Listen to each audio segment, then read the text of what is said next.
I think if we're going to look at the fairness of life and be driven by what ifs, life itself is going to pass us by without providing any answers to our why questions. We often look at life upside down and try to make sense out of it.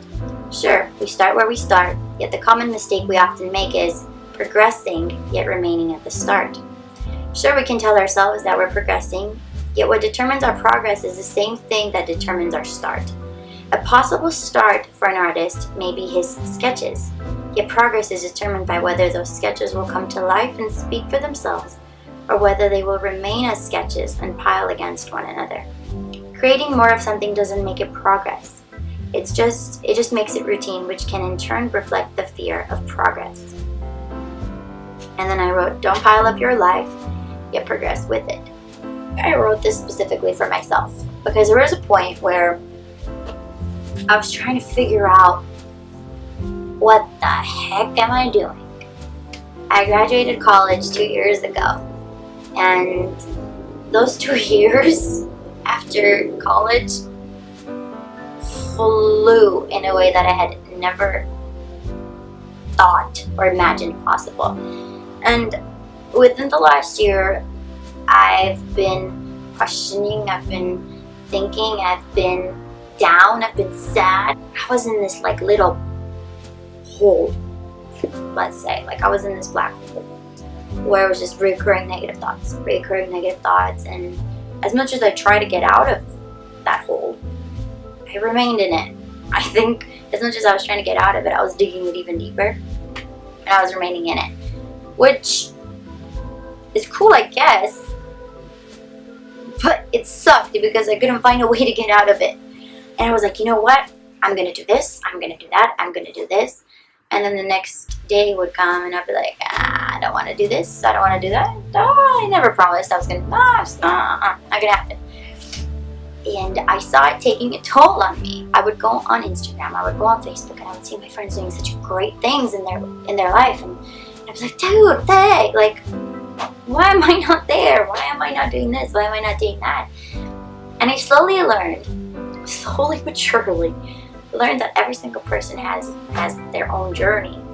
And as I learned that, I came to terms with my journey. As I was, trying to figure it out, I came up with that.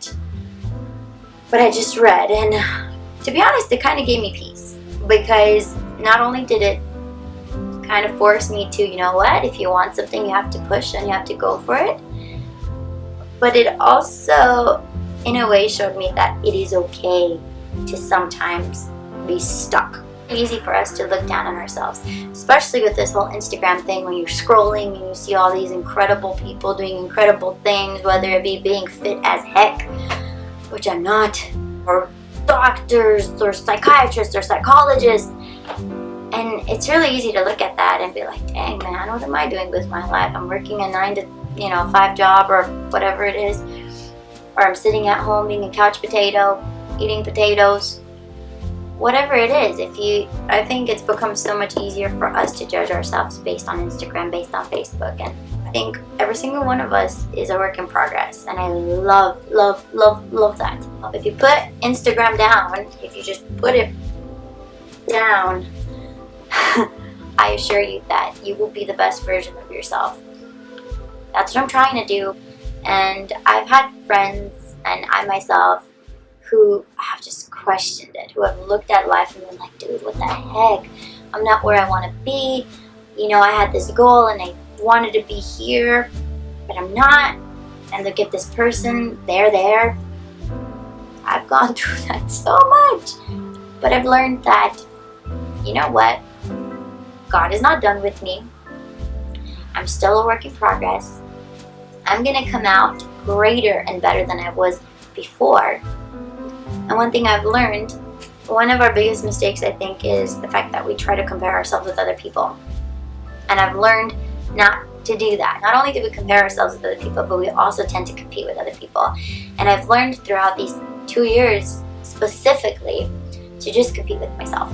I am my own competition, and I'm the only one, with God's help, in my opinion, who's going to make myself better. And my only competition is me. If I look at somebody else, dude, they're gonna do things that I would never be able to do. But if I measure myself with that, then I'm pretty much screwed, if you think of it that way. It's easy for us to judge ourselves based on other people on Instagram, on Facebook, on wherever. Pinterest, oh my gosh. But stop. Really stop. I've learned to do that, and I hope you can do that. If you fail, it's cool. Get back up. If you succeed, awesome. Reach higher, you know? But if you fail, which is the main point here, if you fail, or if you fall, that doesn't mean it's the end of your story. There's so many chapters. Just like this book, there's so many pages, and there's so many chapters. When you look at this, it's a lot. Our life is 10 times bigger than this, in my opinion. The chapters. And it's a work in progress. And I think each page is a new day and a new experience. And if we fall, we've got to get back up. That's what I've learned, at least. So if you take anything from this video, no matter how scatterbrained it was, just don't compete with other people. Do not make it a competition. Do not compare yourself with other people. You are unique. You are different. You are something that nobody else can ever be. And that's your power.